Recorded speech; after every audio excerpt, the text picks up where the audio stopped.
Now I want to welcome in ESPN's Scott Van Pelt to the 24/7 Sports Social Distance Series. SVP, thanks for your time, man. Let's start with this. You do a nightly sports center. Right now there's no sports. What's been the biggest challenge of doing that with no sports the last couple months? How long you got? I mean, I mean, um, I mean, I was sitting out there the night that the whole thing went down in OKC with Gobert, and the reality of what was happening in real time was kind of crashing down all around us. Like, man, this is it, right? This is because we were waiting for somebody in the arena to be the positive patient zero, and he was that guy, or maybe it was somebody else, and they were asymptomatic, but we had a positive test, and that meant that the NBA was done. And that's, as you and I both know, that's the championship week for all the big-time college hoop conferences, man. Like, we're all getting geared up. We're starting to play in Greensboro. We're starting to play in Indianapolis. We're starting to play, getting ready out west. I mean, let's go. Yep. And I'm sitting on the set that night, and it's like, oh, am I allowed to cuss? I'll try not to. But, oh, bleep, like, it's done. Yep. And that was March 12th, 13th, and now it's June 16th as you and I talk. I mean, it's been 3 months. And what's been the challenge? Trying to stay sane, because you have the same conversations every day with Woj, with Jeff Passan, with anybody that's involved with covering leagues about where they are and trying to get things started again. And even once you've got the headline on SportsCenter, Evan, was the NBA is back. And I'm like, no, it's not. Like, it's late July. Right. And even now, given what happened, COVID's still here, but obviously what happened in Minneapolis and the reaction since has added another more important layer that won't go away when this virus issue hopefully does. And that adds another layer of depth to the concern about where you take the conversation. So listen, I want to be really clear. I have been stealing money for decades talking about sports. I go in, I watch games, we talk about what happened. Like, it ain't heavy lifting. Right. These last 3 months, our show staff has done a remarkable job figuring out ways to have conversation that's related to sports. There's a lot of looking back. You know, Michael Jordan gave us a lot of help with that window into that time frame. It's kind of cool the way some people, a younger generation, maybe discovered a guy named Leonard Bias that was down in College Park, and oh wow, that guy was that good. Yeah, he was that good. There's been some fun in remembering the past, but at some point, there's only so much looking back you can do, and I don't know, I'm just rambling, man, but it's really been a challenge. But our group has risen to that challenge and come up with as much as we can to try to make it feel like a place you can come, where we're going to kind of give you a respite from what else is out there. Yeah, I remember that night. I was actually at the SEC tournament, and I had just walked out, got the Woj bomb text, and just a surreal kind of moment in time that had to have been one of the more unique nights in your career. Without question. I mean, I've never been sitting on a set when I found out sports was going to stop. I mean, and it was really odd, Evan, like in the midst of all of this, for some reason, I had this absolute clarity, like, that's it. Yeah. It's done. And even that night, I was kind of trying to talk myself into maybe they'll be able to play with no spectators, because we were all thinking about next week in the NCAA tournament, and we were all trying to figure out a way that they can just play. But given the uncertainty as it related to the virus, even now the blind spots are feels like there's more blind spots than there are like windows where we have an eye on what it really is. Sure. But I'm sitting there having a conversation, you know, with Woj, and you know, you're just like, is this it? Is it what's happening? And then there's a whole situation that's going on in OKC, and it's like, well, like Royce Young's on with me, and I'm like, they won't let Utah leave the locker room. And I remember asking Reese, asking Royce, like, well, are they just going to dial up the COVID-19 specialist in Oklahoma City at 10:30 on a Wednesday and have them come by and screen everybody? Like, how do they know that you can even let them go? Right. And I remember thinking out loud on the air, and there were a lot of really kind comments about how we handled that night. And I'm proud that we weren't hysterical, but I think all I was doing was giving a voice to the questions I heard in my head that I assumed you or anyone else would have had, which is kind of, what are we doing right now? And how do we figure this out when no one knows anything? And 3 months later, no one knows anything. That's the amazing part. No question. Well, I want to dive into your career a little. You studied radio, television, and film at Maryland. Kind of. Those were the classes I took. I don't know how much studying I did. Those are the classes I was enrolled in. 24/7. My guy, Jeff Ehrman, Inside Maryland Sports. Check him out. They do a great job covering Maryland. And all of them do, obviously. But I thought I was that guy. It was obvious I wasn't going to be that guy. And even at Maryland, like, you hear stories, like so many of my colleagues that went to, say, Syracuse, which is, the Newhouse school there is as good as any. Right. And it's interesting because my grandpa, my mom, and my aunt all went there. Boeheim still to this day is like, what went wrong with you? I'm like, well, I went up there in October and it was a foot of snow on the ground. I'm like, the hell with that place. Right. But I wasn't the guy like Tirico that was calling games, in the stands, or was on the campus radio station or television station. I wasn't that guy. Right. I was just, I was the college Charlie is what I was going to call myself. Like, just kind of a guy bumming around, having fun, playing pickup, going to school sometimes. Like, I was a bum, and a lot of stuff happened. I lost my pop in college, and I lost my way. So, like, to be really brutally honest with you and myself, like, I didn't have a path. I truly didn't. I went and got an internship at Channel 5 in Washington, D.C., and I worked for a man named Steve Buckhantz, who for many, many years was the Wizards play-by-play man, and still ought to be, with all due respect to everybody else that's involved, but that's another story. Right. And I met Buck. I met the people that worked there. One of those guys that worked at Channel 5 ended up being part of the group that started the Golf Channel. And when he went down to Orlando, I was like, hey, man, you should come down here. Right. And I had not found a real niche in Washington, D.C. I was the world's worst mortgage broker. I was sold beepers for a while. Not great. I hadn't found what it was I was going to do. So I went down there on a lark. And then I met Tiger Woods about 8 months into the Golf Channel being on the air. And he turned into what he turned into. And I was along for the ride. Like, it's an impossible story. Like, I've compared myself to like the Powerball scratch-off ticket. Like, I'm that guy. Now, along the way, I've worked hard at it, because once I got lucky, I wanted to kind of figure out how to stay lucky. I've told the story a million times. Lefty Driesell, one of my all-time favorite quotes, he said, "I'm proud of you, boy. You're doing great." I said, "Coach, I got lucky." He said, "Boy, if it was luck, it would have run out by now." And I love that quote. Yeah. Because it's true. We all might get lucky at some point, but then you double down and you work hard and you try to stay that way. But like, when I tell you that this wasn't like a path, okay, it wasn't even like this. It wasn't even the vaguest of plans. It just kind of happened, and it's been it was like an incredible sequence and series of events and happy accidents, I call them, that led me to Orlando, and that led me to sitting here talking to you right now. Yeah, you mentioned Tiger Woods. Covering him, what type of impact did that have on the development of your career? Changed the entire trajectory of my life. And he loves to tell me he's responsible for my career, and he is. Look, it's really simple. He won the Masters in '97 and did, the record-setting, youngest, largest margin, lowest score, all the rest. Right. And he sat down for an interview with me in the spring of the following year, '98. And it was supposed to be 5 minutes. And 45 minutes later, he and I were still talking. Wow. And I'm in my office right now. I'll hold this up so you can kind of get a look at that. It's a snapshot of the interview. Wow. Of the two of us. Okay. That's awesome. So that's Van Pelt with some hair. That's young Tiger. And you can see in my lap, there's this yellow legal pad.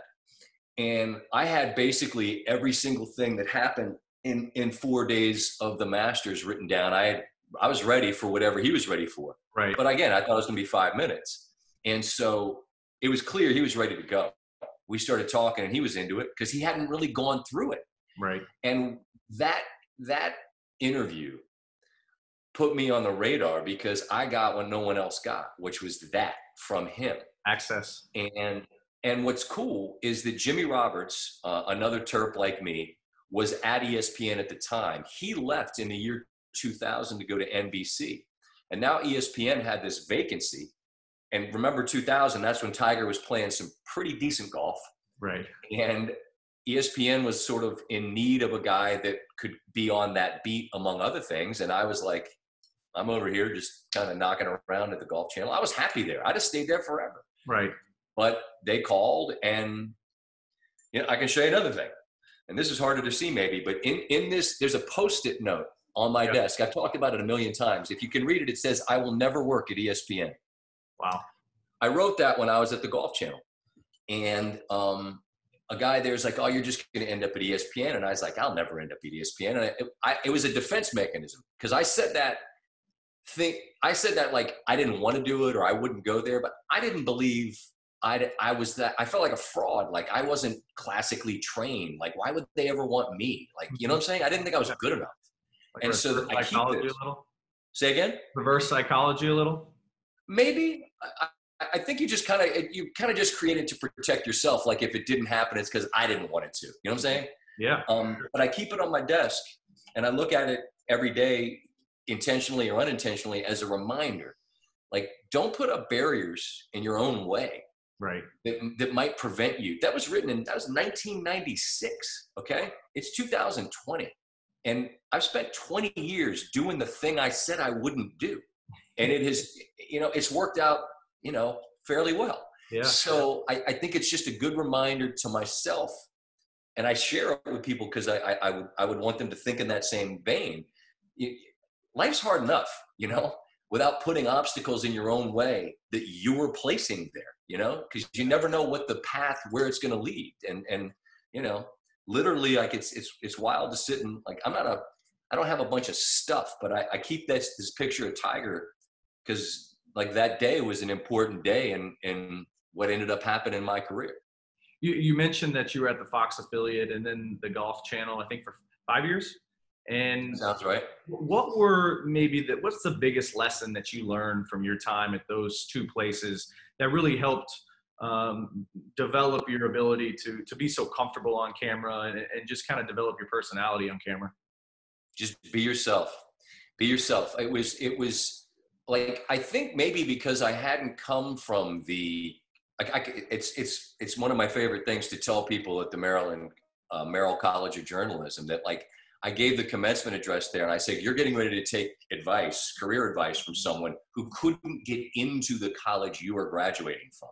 I wasn't the classically trained anchorman with all of the, all the chops to, right. read the news. I just was me. Like, I wouldn't say I pride myself on it because it's not worthy of pride, but I know that I'm the same guy on television as I am talking to you right now. I don't have to put on a mask and a cape and go play some role. And I don't know like how I figured it out other than the Golf Channel, I'm indebted to them forever because they let me go on the air.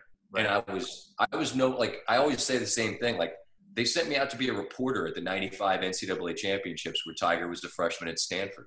They lost, by the way, to Oklahoma State in a playoff. It was incredible.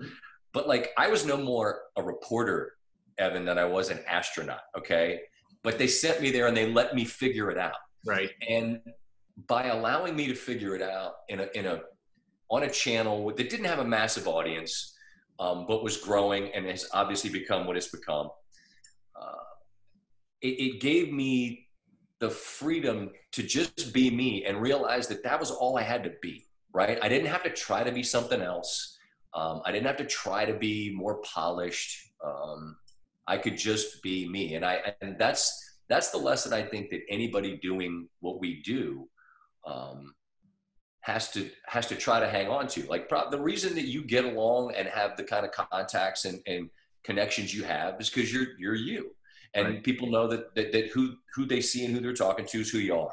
They don't have to worry that if you're talking to one coach, you're this guy, and then you turn around and you MF him to the other guy. You know what I mean? Or Yeah. if you do, at least you can fake it well enough to make it work for both sides. But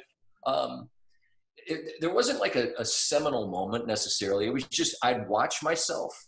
And when I saw somebody that didn't look or sound like me, I thought, well, I don't want to do that. Right. Because ultimately, if you're going to succeed or fail, I'd much rather be shooting my shot as me than playing some version of me I thought I was supposed to be. And so now, however, 20 some odd years down the line, this is too late now. Like, this is it, you know? Yeah. And for better or worse, you know, here I sit. But I think that applies to a lot of different jobs, not just mine. Yeah, for sure. Well, one of the things that I've admired about you, and I was a broadcasting major myself, so I've studied you and a number of others since I was young. It's kind of always what I wanted to do. But one of the things that I admired about you the most is how natural your interviews come off and how engaging and how good you are at them. And you've obviously had an opportunity. Yeah, of course. You've obviously had an opportunity to interview, you know, the best of the best, the stars. Who have kind of been some of your favorite interview subjects over the years? I've had some incredible opportunities to talk to people. You know, that Tiger interviews will forever be memorable because of it was historic, and he was so good in it. He was as honest as he's ever been. And it wasn't because I was some great interviewer. I'm sure I break a million different rules, and I still do. There was an interviewing teacher here. His name was John Sawatsky, who had this idea about interviews. It's simple: who, what, when, where, why. You'd be amazed, and if you listen for it, it'll drive you nuts when people ask questions, but they don't ask questions, right? Like somebody has a great game, and you say, "Hey, you know, you really got going there in the second half." That's not a question. What allowed you to get it going in the second half? Well, that at least is a question. But I'm terrible at the technical part. But I think what I'm good at is talking to people just like I'm talking to you now in a way that makes people want to be more conversational. Yeah. But I'm trying to think of, like, talking to LeBron after they won the title was remarkable because you could sense the weight of the world off his back. Like, you could see him sit with cigar in his hand, and the satisfaction of that moment was just memorable to me because like, you're talking about a guy who's, you know, like Chappelle said in his special the other night, he was on the cover of Sports Illustrated 17 and has exceeded every expectation. Yeah. You know, and yet, you know, people are coming for him, right? Because he didn't do this or he didn't do that. But in that moment, he was totally unburdened, and you're talking to a human being in a moment of reflection and accomplishment that'll never leave me.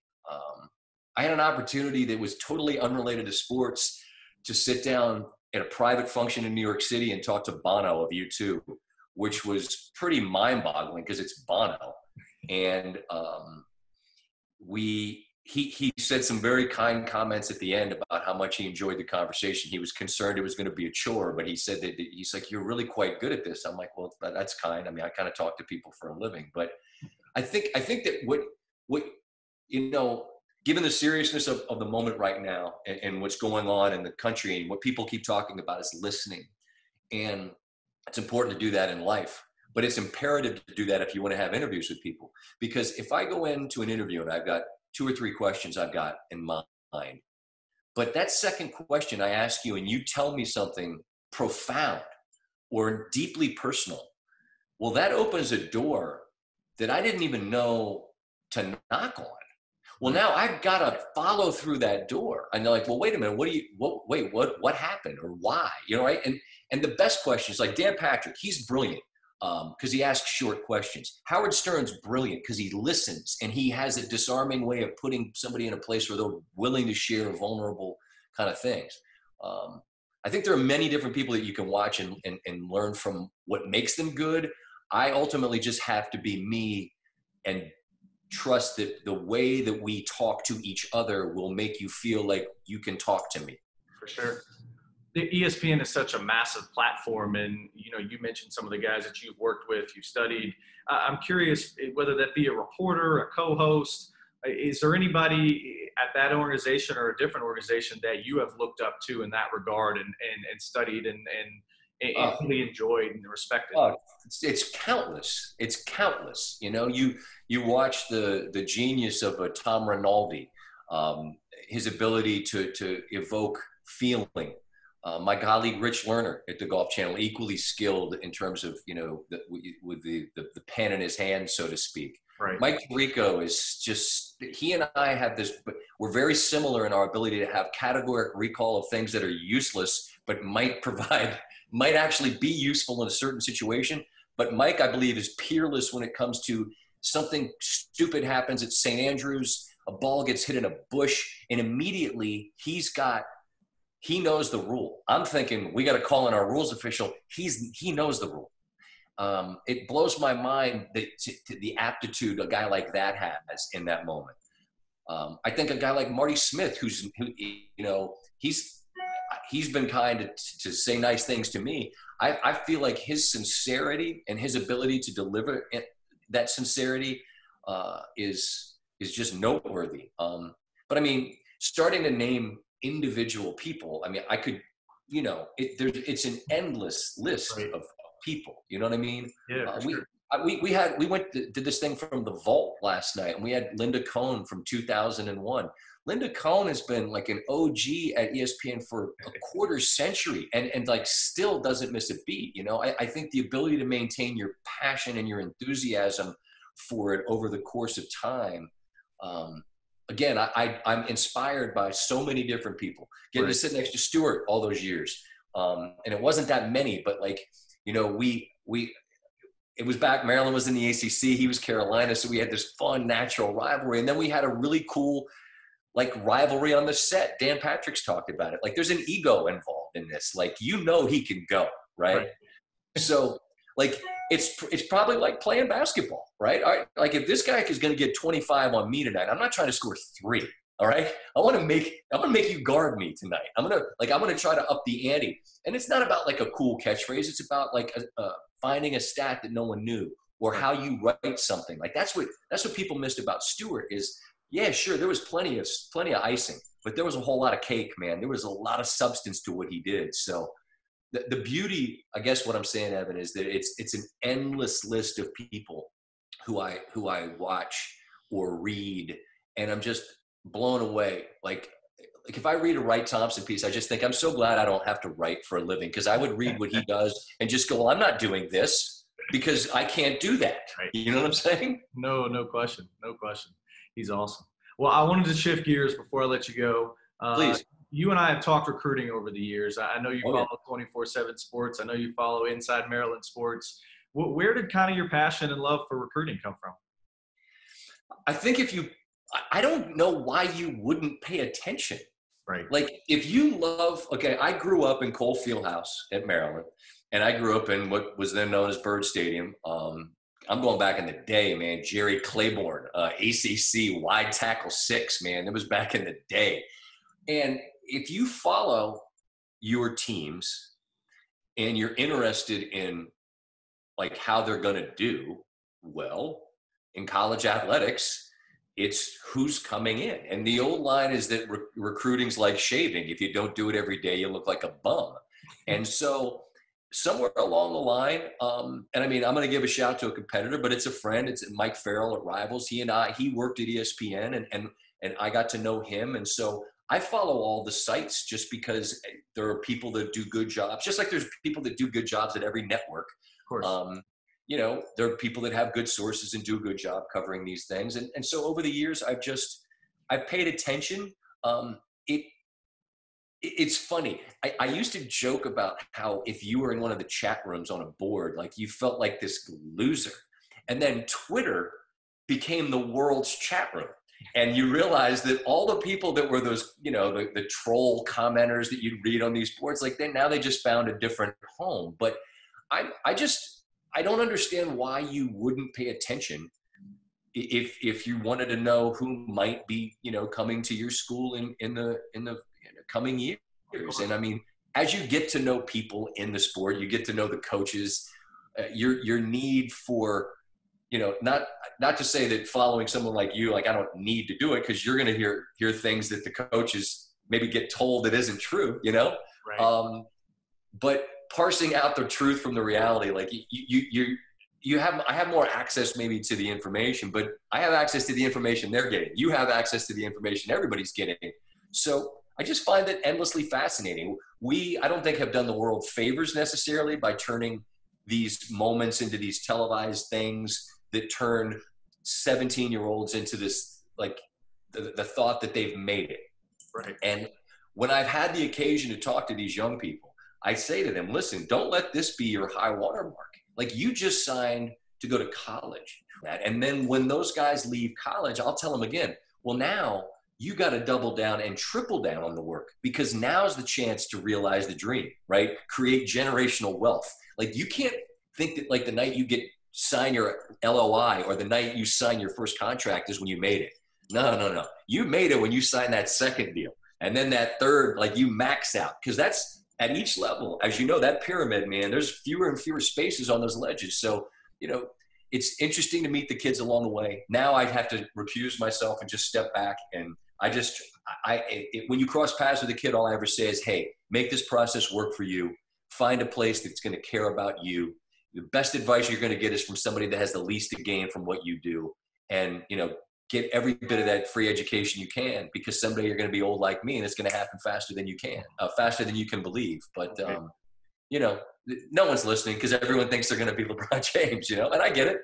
Because again, you asked me, I thought I was going to be that guy. And then I realized, oh, wait, I don't start. You know what I mean? Well, social media has escalated all of that too, with the kids and the following. And I mean, there's a freshman in high school that has more than 1 million followers on Instagram. It's, when you have that Mikey kid? Yeah, Mikey Williams. Is he that good? He's pretty darn good, man. He's he's going to have to become a better shooter, and we'll see how his growth is. But he's 6'3", can play on and off the ball, he can pass, he's athletic. I remember seeing pictures and videos, and you're like, well, he certainly doesn't look like, you and I probably felt like we looked as freshmen, because we didn't, I mean, he certainly, he looks the part. But we all remember that guy in 9th grade that was already a young man. And then the rest of the world catches her up, right? That's always the tricky thing about how you project a 9th grader. Do you remember Michael Bush played running back at Louisville and then in the NFL?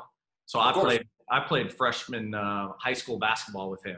We graduated the same year. And I remember seeing him as a freshman. He had an offer from Louisville in Kentucky in football and basketball as a freshman in high school. And like, he was, at that time, he was the thing around the city of Louisville where I grew up. Sure. It's just kind of cool when you said that about Mikey Williams and the guy we knew in 9th grade. He was like that guy for me, which is, it's been kind of cool to follow throughout. So. Well, and again, it's content. We've turned the kind of hat ceremony into these things where these guys make it's like Bad Boys level production. Like, somebody's going to get Michael Mann to make their video, and you're going to be like, hey man, you can just tweet it out. We're all good. Get somebody to make like a Photoshop and we're off and running. But, everybody wants to outdo everybody and get that, 5 minutes, which I get, because it's 5 minutes of content for you and for me too. So I'm not bitching about it. It's just the reality. I get it. Well, Scott, man, I appreciate your time, man. I really appreciate you doing this. This was fun. Listen, you do great work, and you're kind to offer. Forgive my rambling. It's kind of what I do, but let's hope that for everybody out there that's enjoying what you do and hopefully what we do, that very soon we've got a football season to talk about, and then a college hoop season to talk about, and we gotta hope that better days are on the way, and we gotta stay committed to making sure that we're all part of what that looks like. So I don't know. I'm optimistic, man. I'm gonna just try to hang on to some of that. Yeah, no question. Me too. Thanks, SVP. Thanks, I appreciate it, man. See you, brother.